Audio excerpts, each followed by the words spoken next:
the best. You can be the King Kong banging on your chest. You could beat the world, you could beat the war. You can talk to God, go banging on his door. You can throw your hands up, you can beat the clock. You can move a mountain, you can break rocks. You could be a master, don't wait for luck.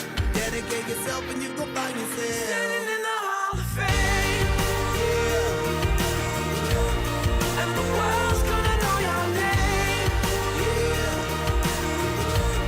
'Cause you burn with the cross flame. Yeah. And the world's gonna know your name. And you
Yes, you could be sitting in the Hall of Fame and the world will know your name. This is Joy 99.7 FM, you're live on Personality Profile. I'm Lexis Bill. You know, I look forward to Thursday evenings when I take my seat like this, and after a hard day's work, you want to listen to some very good conversations, yes. And as always, I have really wonderful people who need to be celebrated and, of course, talked about, and we can follow in their journey and learn a thing or two, or probably know a bit more about them. And this evening, I've got a brother that you would love to listen to. Yes, very young and energetic and very driven individual who's aspiring to greater heights, already etched his name and a path, actually, in politics in Ghana. Well, just so you know, the video for this conversation is live on our Facebook page, so you can actually share it with your friends, family, and anybody who you'd want to listen into this conversation. So like I said, this is a brother who's, I can call it a meteoric rise. He's had a meteoric rise in governance and leadership. He's just about completing his first term as a member of parliament, but from all indications, he has endeared himself to the higher echelons of the party, of his party, of course, the NPP, for which reason he has earned some very prestigious nominations and appointments. Yeah. He contested and won the National Service Personnel Association president. Yeah. And he actually served with the second lady, Samira Baumia, a few years ago. In 2017, he was the Deputy Communications Director of the NPP. After the party came into power, he was subsequently appointed as the Head of Public Relations at the Ministry of Education. In June 2020, he stood for the NPP seat of Old Tafo Constituency after Antonio Akutio decided that, okay, he wouldn't want to go again. Yes. He is the Member of Parliament for the Old Tafo Constituency in the Ashanti region. And he was also earlier this year appointed the Deputy Minister for Local Government and Rural Development. Lawyer Vincent Ekow Assafuah is my guest, and he's here looking all sharp.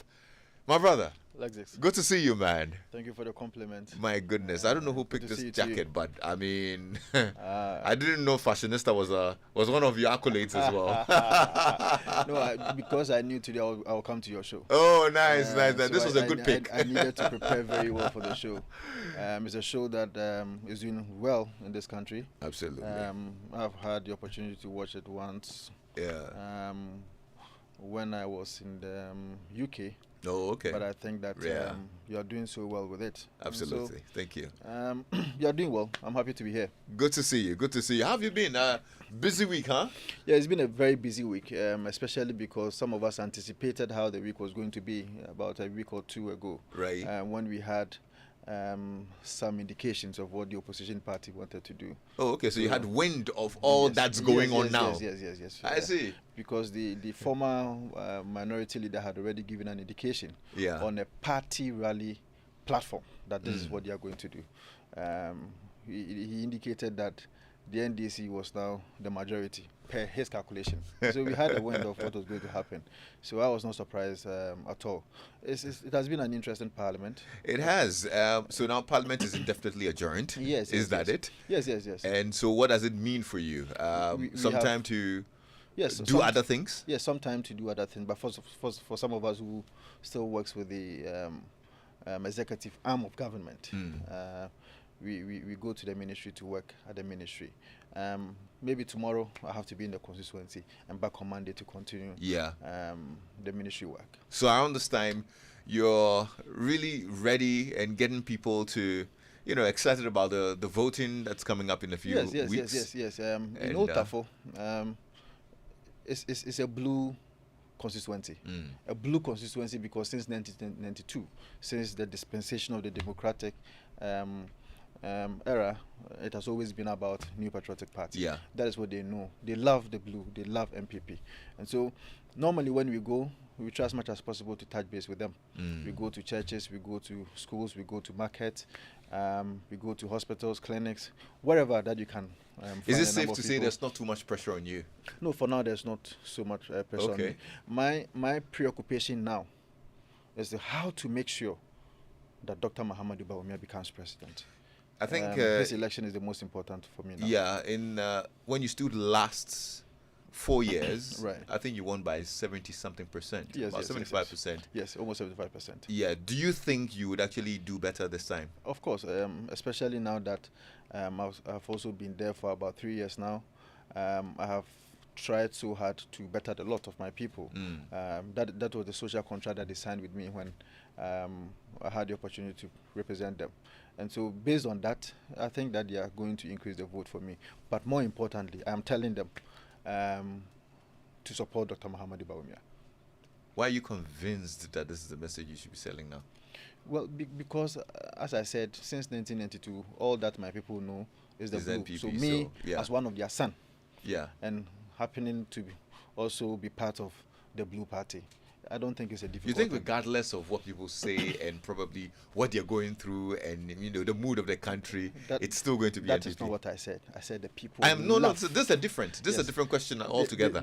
The people love the Blue Party. Regardless they of whatever's the going Patriotic on. Party. Since 1992, they have always been supporting the New Patriotic Party.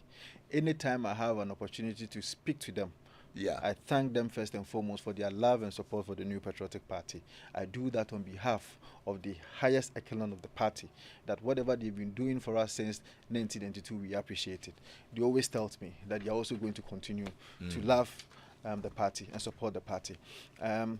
Ashanti region will always have a role to play in whoever becomes president. And so, as a young person, what can I do to be able to garner a lot of votes as far as the youth is concerned for my party, especially for Dr. Mahamudu Bawumia? And that is what I have been doing ever since he was elected as the flag bearer of the New Patriotic Party. We'll actually talk a bit about the Ashanti region phenomenon, like you mentioned. But let's talk about your first term in Parliament. And like I said, your path through politics has been quite swift. Would you agree?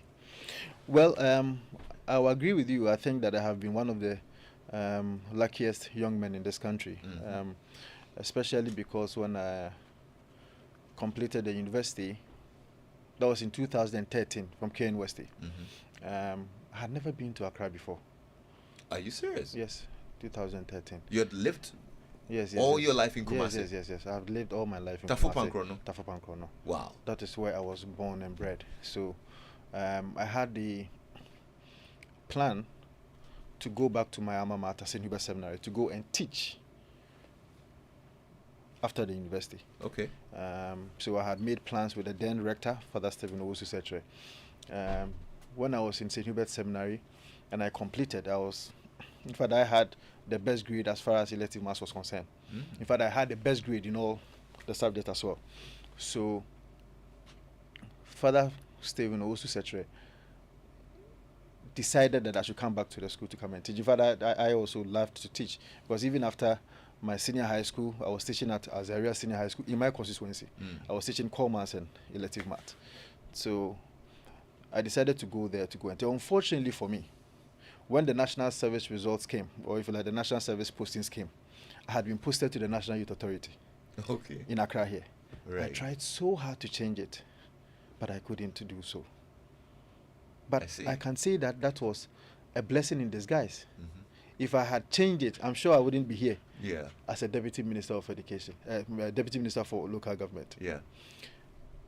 When I finally accepted to come to Accra to commence my national service, that was when I realized that there's an association called National Service Personnel Association. Right. I had contested for a number of elections on KNUST campus and lost all the elections that I contested. 3 successive elections. You're serious? I ran for social science president. I lost. Social. I lost. In fact, almost all the elections that I have run for, I lose by a slim margin. I see. Yes. So when I'm running for an election, be that as it may, I am just a contender. And you sound very relentless as well. It's like the failures weren't stopping you. Yes. It weren't stopping me at all. I lost social, and I also lost College of Arts and Social Sciences president. Okay. CAS. Yeah. I was supposed to have run for SRC president, and when I had started my campaign, the current national organizer of the New Patriotic Party, Nana B, came to my room one time and told me, "Hey, Debbie, party for no say, yedi assume senior ko." That time the guy is called Henry Ninfo. So the party, because I was part of TESCON. Okay. The party has decided on him, so I should step down. And I said, "But Nana B, I have spent a lot. I have spent so much. So it's very difficult for you to tell me I should step down." But I had no option at the time. I discussed with my parents and they said, okay, I should listen to him. And I stepped down. He was a TESCON president at the time. Right. So I withdrew from the contest and went for CAS. Okay. Unfortunately, I also lost CAS by about 98 votes. So did you do an introspection to, figure out why you were losing all these elections? Yes, I did. I think that the problem was because, I had just come from the seminary. Okay. So I did not have enough friends. When I went to the seminary, the whole class, our class, was 29 people. And about 26 of us, or 26 of them, had already continued to the next level to be Catholic priests. Okay. So I did not have any mate on KNUST campus. Oh. But people who went to Opokuwari, Prempeh College, in fact, I lost to an Opokuwari guy. Okay. They have so many friends around. Yeah. So when they are voting, they normally vote for somebody they know. But I did not have a friend. But of course, I knew quite a number of few people because I also went to Martyrs of Uganda in Kumasi. There were a number of them also on campus, but most of them had been to other universities and all that. But they were more associated to their Prempeh College, their Opokuwari, their Augustins, and their Presec and those kind of things. So it was a bit intimidating. It was one of the reasons why I lost almost all my elections. Why didn't you join the other 26 people to become Catholic priests? Well, at a point, you see, for you to even be admitted in the seminary to be a Catholic priest, you do not go there by way of your certificate. Those times, it is not the current St. Hubert Seminary we see. It was a typical seminary where if you have to go there, you go there on the recommendation of your parish priest. So the parish priest will give you a recommendation that we are Kwadapa. So he can be formed to be a Catholic priest. It is on that basis that you get to the St. Hubert Seminary. So most of the times you even go there at the time that you don't even have a BEC certificate. Okay. It is when you are there that your results may probably come. So I went there without even having a BEC at the time, but my results came. BEC results came when I was on campus already. And what was it really in your plan to become a Catholic priest? Yes. That was the main reason why I went there, because at the age of 10, I had been a mass server. In fact, I started at the age of 9, but getting closer to 10, I started 7 maths, and I have been 7 maths from that time till I went to the seminary. So it became something that I really loved. When it comes to Tafo, almost everybody knows me for that, because every year we go out Stations of the Cross. If you know how the Catholic Church works, we call something Stations of the Cross. The Station of the Cross, you come out of your church and go round the constituency, or you have specific places that you pass. Normally, I was holding the crucifix. Okay. That we go around the constituency for everybody to know that, okay, this is what the Catholics are doing. So it is something that I loved, and it's something that I really wanted to do. In fact, I went to St. Hubert Seminary purposely to be a Catholic priest. At the time, my father was the regional manager for Catholic education schools. So I had the opportunity to go to Opokuwari or any other Catholic school in Kumasi. But I chose, or he chose that, with his support, of course, to be in St. Hubert Seminary. I never regret ever going there, because I know that God actually took me there for a purpose. And the purpose was for me to be formed in such a way that this time, or now that I'm in public life, I should be able to do something different for people to know that, no, his acts and inaction shows that this person has been formed. And I think that is what we are doing. So at what point was the journey truncated? Well, the journey truncated when I completed my 3.5 years at the seminary. I made a decision that I don't think I want to do this anymore.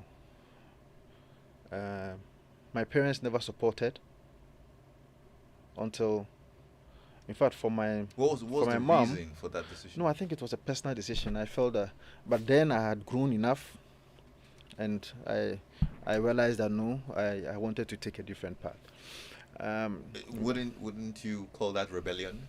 No, not at all, not at all. But you had gone through 3.5 years Yes. of teachings at the seminary.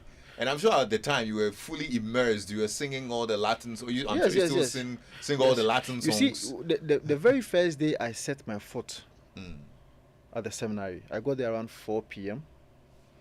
Then in the seminary, every day there will be celebration of Mass. Every day, every blessed day, from Monday to Friday, there will be celebration of Mass. And we got there on Friday, knowing very well that you have left home to undergo a training to be a Reverend Father. Then around 7 o'clock, we got to the chapel, because by 7 p.m. you have to be in the chapel. We got there. That was our first church service. We have a singing prefect in the seminary. So the singing prefect started this song. There is a woman I love so much. I got confused. I was like, but we are here to be Catholic priests. So Catholic priests also don't marry. So what is this? There is a woman I got really confused. And I started turning around. Then I realized that normally the way the arrangement has also have been made at the seminary, the first years will be in front, the second years and the third years and the post-SS will also be at the back. So some of the colleagues were looking at the back, just checking around. Are we really at the right place, or are we in a certain jungle, or we missed our way? Then they continue the song. There is a woman I love so much. There is a woman I love. There is a woman I love so much. The name is Mary. Mary. Mary. Mother Mary. Mother, we honor you. So that was how we got introduced to the Blessed Virgin Mary. Okay. The belief of every Protestant Catholic that she is the best intercessor. When you get to the seminary, they will introduce you into it. Right. So that if there's any woman that you love, it should be Blessed Virgin Mary, not any other woman, because your formation and everything is formed or is conducted in such a way that you have nothing to do with a woman. So they introduce the Blessed Virgin Mary to you, that if you want to love any other woman, or if you want to love any woman, it should be the Blessed Virgin Mary. So that is how, during the first days, they will introduce you to it. But I had a very interesting times at the seminary, and more especially, I had a favorite time. My favorite time was every Sunday, because every Sunday, two things will be there. And apart from that, we are in the evening, you will go for benediction. Okay. That is where most of the Latin songs are sung. Oh yeah. That is where most of the Latin songs are sung. Like which ones? Which were your favorites? For benediction time, you have Adoremus in eternum sanctissimum sacramentum laudate Dominum omnes gentes laudatium omnes populi coniam et confirmata et super nos misericordia ejus et veritas dominit manet in eternum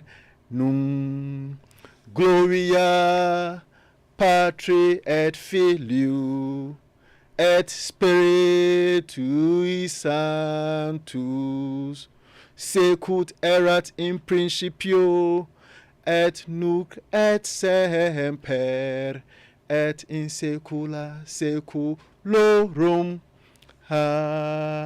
Amen. Wow. So you went through all of this. Yes. Then We went through at some all point this. you just decide that I don't want to be a Catholic priest anymore. Well, that is why I'm saying that it was a personal decision at the time. I now but felt what that inspired that decision? Because you were there. You were almost there. 26 other people we were saw growing. reason to become. we were growing, but not all of them were able to be Catholic priests, because you see, it is at stages. Yeah. I left at the first stage. Okay. There are some who went to the second stage. That Why is did you leave? Sotium. Some of them also leave Sotium and goes to Pedu. So I think by the time that they completed, we had about 11 or so. So most of why them did fell. you leave? Well, that's what I'm saying. I was growing. I took the decision at a very younger age. You were growing. Yes, I was growing, and now I could decide very well for myself to know Was it what I because really of some of wanted the to. things you will be missing if you become a Catholic Well, priest? those are your words, but those are your words. But I mean, you couldn't sacrifice you that. swear for- fidelity to the Almighty God. Yeah. If you can do it for the rest of your life, you have to do it. But if you can't, I don't think that it is a problem. You didn't my think father, you could? My father is not a Catholic priest, but he's almost like a Catholic priest. Until just about 3 years ago, he was the chairman, or if like the president of all Catholics in Kumasi. We call it the laity director. So he has served his church. He has served the mother church without being a Catholic priest. You see, in the Catholic Church, we have 7 sacraments. Nobody can have all the 7 sacraments, because there is priesthood and there is marriage. So you can have 6 at a time. You simply cannot have all the 7. But if you have 6, it means that your fidelity to God and your honesty to God is enough. So I would choose, because I'm not married yet, but I would choose the marriage sacrament. Right. Others also chose the priesthood formation. But there's something that I honestly, even today, my mother is not happy. I did not continue to the seminary. My dad got okay around 2018-19. Okay. Even when I was working with Samira, he was not okay. He felt that I should still go back to the seminary. My first year in KNUST, I struggled even with the fees a bit, because they were not ready to help. Wow. They felt that I should go back. Yeah. Yeah, I should go back. Do you regret? I don't regret it. You don't regret it? I don't regret it. Okay. I don't regret it. I feel proud of myself to have been there, because it has taught me a lot. It has formed me. It has made me who I am today. So wherever I am, sometimes you'll be able to see some few things that shows that this guy had a formation that is different from the others. What's the biggest thing it taught you? Well, the biggest thing they taught me, at least in the, as far as the seminary formation is concerned, is gentility. Okay. Nobody will tell you straightforward that but at least in the seminary you will know that even if you are doing something bad, nobody will have to see it. But nobody is telling you that. Yeah. Because you are trained and formed in such a way that you always have to attempt to be pious. You always have to attempt to be pious. But we are human beings. We cannot. So when these reverend fathers are there, they also go to confession. Like we, the lay people, we go to confession. We go to confession to go and tell the Almighty God through Him that we've done so and so and so and so, and we are asking for clemency from the Almighty God. Such clemency comes from the Almighty God. They also go to the other Catholic priests for confessions. Okay. So, what was the biggest challenge of being there? Well, the biggest challenge was how restricted you will be. Restricted to the point that even when you are outside the seminary, even when you go out of the seminary, within the 300 on vacations and what have you, the people out there, especially your church members and your friends, sees you differently and they expect so much from you. So the very things that you used to do with them, you can't do it anymore. Okay. Because now they see you as someone from the seminary.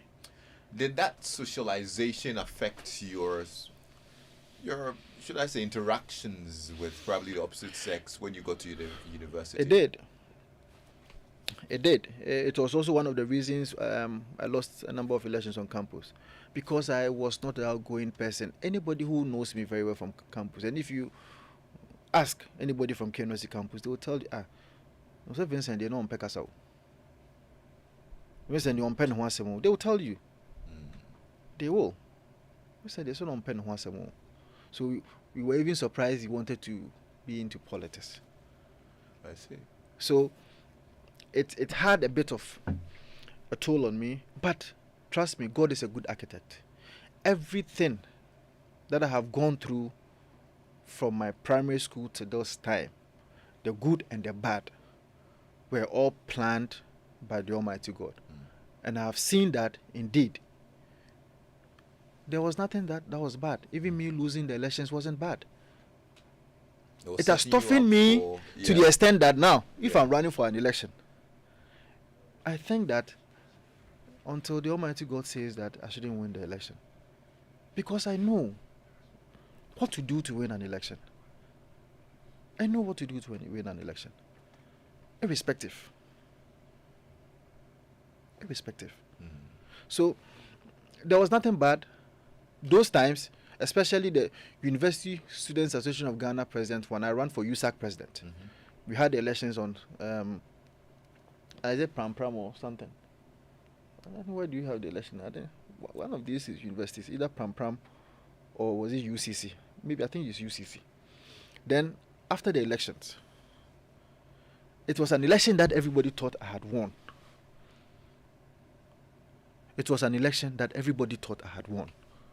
Because we had done so much. Even the people on Constituency campus who felt so bad that I had lost all these elections felt that this one there, where there was a Vincent Iwini.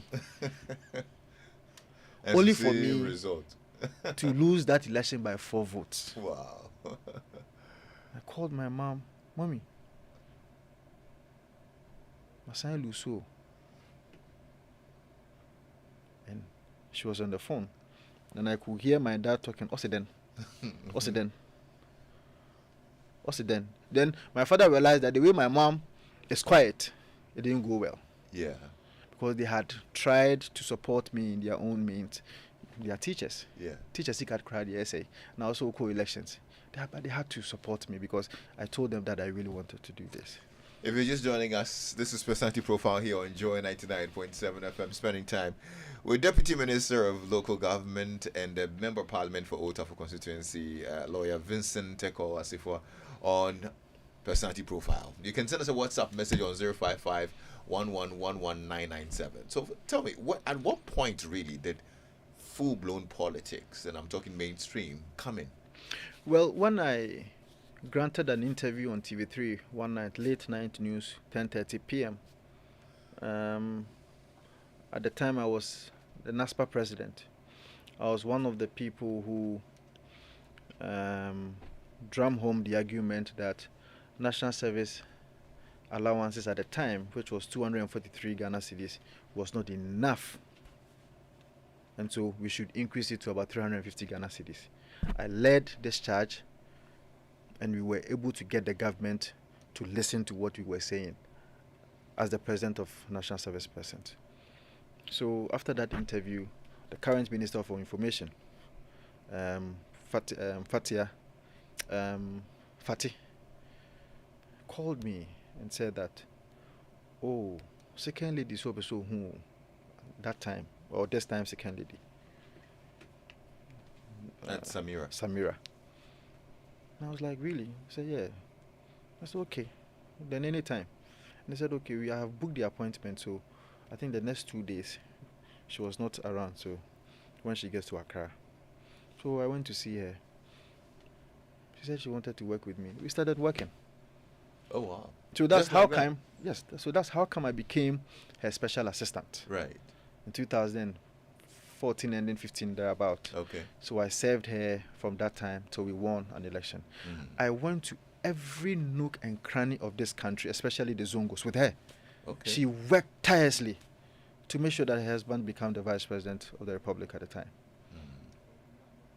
That's when I realized that she could speak a lot of languages. Oh yeah. When you go to the Gans with her, the Gans Zongo, she will speak Gan. When you go to Central Region with her, my own hometown, she will speak the Fanti. She gets to the Zongos, Hausa, Fulani area, she will speak Fulani. She worked tirelessly, and I went everywhere with her at the time. But within that same time, I had an opportunity to have been sent to UTV one Saturday morning. Then when I finished the interview, Assafuah, that was 2015. At the time, I was just 24 years. And Assafuah called me and told me that Perioku Jetoso be so on Tuesday. And I said, okay. And I asked, what's the venue? I said, DI. So I went there, and Perry also told me that, you were on UTV, I was told you did so well, so we want to introduce you into the national communication team of the party. By that time, I was already in touch with the YEC Okufia Japan that I wanted to join. So once in a while, he would just let me go to one of these, quote-unquote, these smaller station. Then now I started appearing for the party on big stations, TV3, I mean all the big stations you can name of. Then, in 2016, we were doing this majority caucus, minority caucus. So it was Agba who was hosting. Then Kofi Japan and Perry and Cabo at the time, Cabo and Perry was the deputy communication directors. And they also introduced me to join Agba to host the minority caucus. Okay. So we were hosting the minority caucus, and Nana B also introduced me to the Tree version of the minority caucus on Home Base TV, which I was also hosting for the party. Okay. So this is what I did. Yeah. And it was weekly, like what you do. Yeah. Here, the minority caucus was also on Thursdays, 6 o'clock here at Joy, and the Tree one, which is on Home Base, was also done on Tuesdays around 8 p.m., which we close at 10. It was during these programs that I had the opportunity to meet almost every relevant person in the party. I met my boss, a man I respect so much, a man I think that he has played about 80% of me being here today, the Honorable Dr. Matthew Poku Prempenapu. I met him, I had an interview with him. It was during these interview sessions that we got closer, and I was also introduced by another person to him, even after the interview. Then he said, okay, he wants me to be his spokesperson.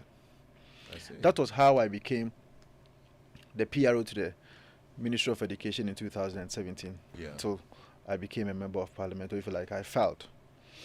Interestingly, a number of people were saying, oh, now, Bia, when you're 27 years, How can he face these professors and these doctors in the education sector, especially when you are introducing your free SHS program, which is flagship, which is big? I don't think he can do it.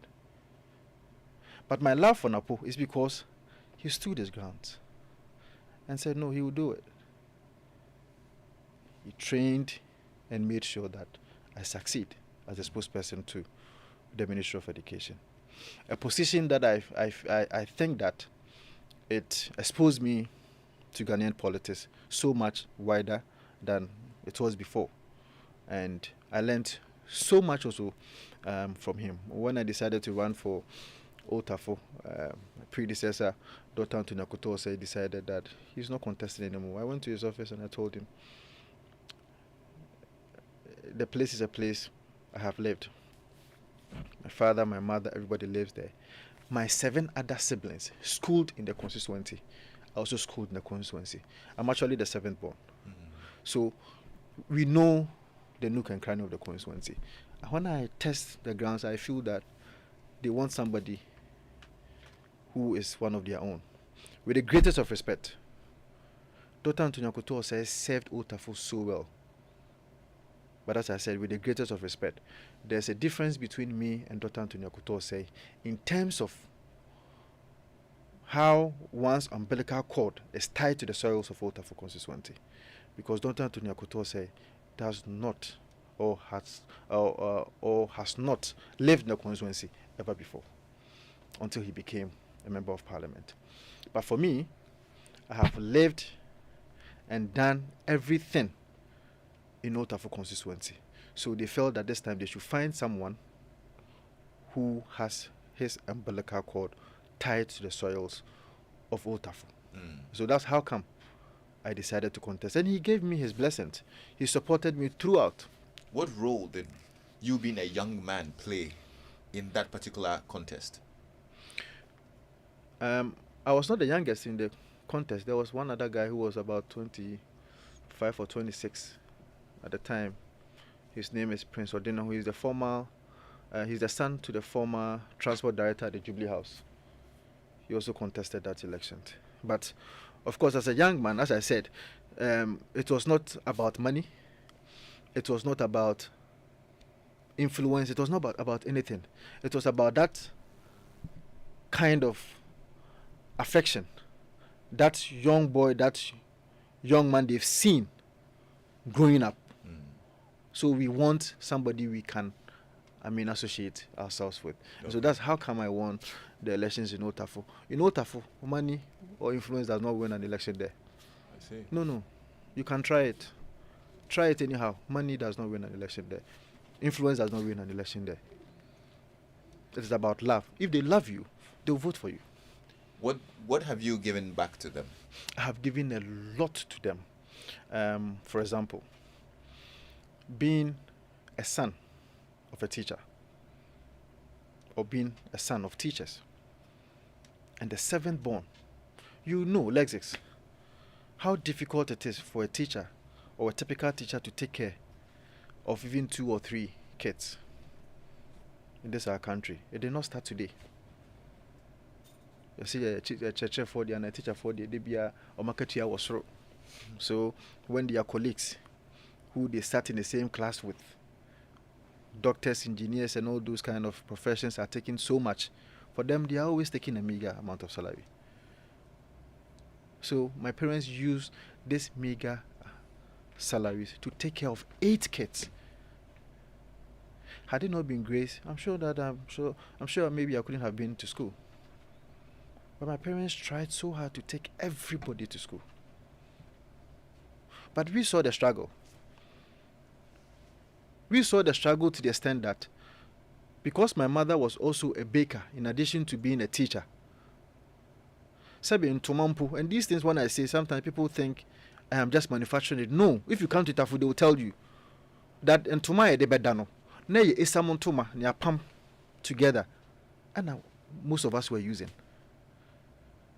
So one room, one living room, the rest will be in the living room. This is what we grew up to see. So had it not been the grace of God, maybe I couldn't have been here today. So what can I do to support my people? To support any child in my constituency who comes to me or who creates the impression that I cannot support myself or my parents cannot support me, so I need support to be able to go to school. If you check, just about a year or two ago in KNUST, they sacked most of the students because they had not paid their fees. They sacked most of the students. It became very topical. I just wrote a letter on my letterhead and issued a press release that anybody who has been affected by that act of KNUST management and you are from Tafo, simply show me your ID card. Why should money deny somebody from having education to the extent that you deny me sitting here from being a member of parliament and a deputy minister? Just because of maybe now 1,005 or 1,008. If I can support, why don't I do that? So I paid for every student from KNUST. Some of them who are even CPP, regional communications officer, and those kind, they say it even when you come to commercial radio station. I paid for everybody. How many people? I think they were about 88. How did you fund it? I funded from my common fund and personal resources. I funded for them. But apart from that, I have a scholarship scheme whereby I have decided, or I decided from 2021, ever since I became a member of parliament, that every year I will support not less than 100 people as far as the education is concerned, from my common fund alone. The ones that I pay from my pocket, that one is uncountable. But I do so to support my constituents so that in the near future, the ones I will remember, I will know that, we went to me uncle school. The ones I don't remember will also say in their houses and pray for me and say that honorable Kamibano went to me uncle school. That makes me happy. Yeah. Let's talk about your work at the ministry, local government and rural development. You probably have been in it less than a year, right? No, just about 3-4 months. Well, yeah, of course. It's not been that long. Yes. Are you at a stage where you say you don't have a free hand to operate yet? No, I don't. Or you are probably just learning the ropes of the ministry? I am, but I think I also have a fantastic minister. I have a very young, dynamic minister who gives me room to be able to operate. The good thing is that he's been a deputy minister at the same ministry before, so he understands the ministry, and so we are rather learning from his guidance. And so the Honorable Martin J. Mensah, who is currently the MP for Techiman South, is my minister. So we are learning from him. The task that he gives to us, we think that we've been able to discharge it. What's the main thing you've worked on within the period? Well, there are some of them I may not be able to put out here. But of course, what I know is that maybe cabinet decisions, because we submit them to cabinet. Cabinet will have to make a decision that this is what government is actually doing. So I may not be able to put them out for now. But of course, the usual role of a minister or a deputy minister, you sit in conferences. I'm talking about the ministry specific because I'm thinking about the things that you're working on now. You remember that just about a month or two ago, we launched this drip project. You remember? Mm-hmm. Where every constituency or every district has been given a set of construction tools so that we can localize road construction. Just about a month ago, the Ministry of Local Government launched that. And we have dispatched all these machines to the various districts. And so now, if you come to Old Tafo constituency, our machines are ready to be able to localize road construction.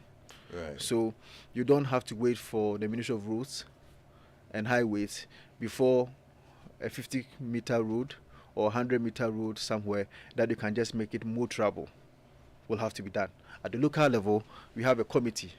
The committee has been set up where every member of parliament is a part of the committee. The DC is also part of the committee, where those committees decide as to what will have to be done as far as the rules are concerned. We're also working on an urban policy whereby we will be able to make sure that we can urbanize our various districts and our various societies. I'm sure that the policy has been sent to cabinet. It has been launched. We hope that it will become a law in no time. We have also worked on the University of Local Government bill. It is in Parliament. The last time that I checked, that was about 3 days ago. I knew that it was supposed to be part of what Parliament was supposed to pass. We are done with the first reading. We are done with the second reading. It's at the consideration stage. Okay. If you're able to pass it, then it means that for the first time, we've had a specialized institution, a specialized university that deals with local governance in this country. Good stuff. I'd have loved for us to keep going on and on and on, but we're running out of time. One of the things that I'd like to find out is what's the biggest lesson all this journey in life has taught you through school, through politics, to governance and leadership? What's the biggest lesson you've learned? Well, the biggest lesson that I've learned is whatever happens at the interim, especially if it is bad, it is okay. In the moment, if you want to go through the pains, it is okay to go through the pains. But do not let it bring you down. Never. You have to understand and know that the Almighty God that we serve, if you believe in Him, I believe in Him, is a good architect. So, at every point in time, at every stage of yours, He's preparing you. I feel that, for me, I have been prepared so well for where I am today. By everything that happened on my way to get to this level. Everything that has happened. Because those times, if you get to KNWS, nobody will tell you. If you are looking for people who could have gotten to where I am today, they will never mention my name. You can ask any KNWS person. They will never mention my name. Because I had lost successive elections. And so, you can simply bid for your time. Today, you will try something. If it doesn't work, it is okay. But I believe that it is better to be prepared for something, or to be prepared for Herculean tasks ahead, than not to be prepared at all. Because if you are not prepared and that opportunity comes, you cannot handle it. Absolutely. But if you are prepared, and the opportunity comes, you can handle it. So we should always get prepared as young people. Perfect nuggets to wrap up this very lovely conversation with you, man. Congratulations. Thank you, Lexis. Thank you so much, Lexis. You've had a very colorful journey, and I'm sure the best is yet to come, actually. We leave it in the hands of the Almighty God. Absolutely. Thank you so much for coming by. Thank you, Lexis, for the opportunity. My regards to your lecturer. Lawyer Pebu. Lawyer Martin Pebu. He actually taught me a lot of thoughts at the LLB level. Oh, okay. And he had to remind you that... what we were talking about was even constitutional law. It had nothing to do with thought. But of course, in law, nobody is right. Absolutely. You should be able to defend your point as far as the law is concerned. I'm sure he was like, this gentleman missed a couple of my classes. That is why he's here with me. But yeah, I mean, it's been a great time spending time with you. Right, thank you so much. I need to say congratulations on how far you've come. And like I said, the best is yet to come. Thank you, Lexis. That's my guest for tonight, lawyer Vincent Ekow Assafuah, who is the Deputy Minister for Local Government and as well the Member of Parliament for Tafo Constituency. If you missed any part of this conversation, the video is live on Facebook. You can actually go and play back and get to know about his journey from running away from the seminary and his Catholic priest's journey, which he truncated for obvious reasons. I'm Lexis Bill on behalf of the team. Thanks a lot for spending time with us. Uncle Ken is in the studio. He'll be on your radio right after the news at 8 o'clock. Stay tuned in.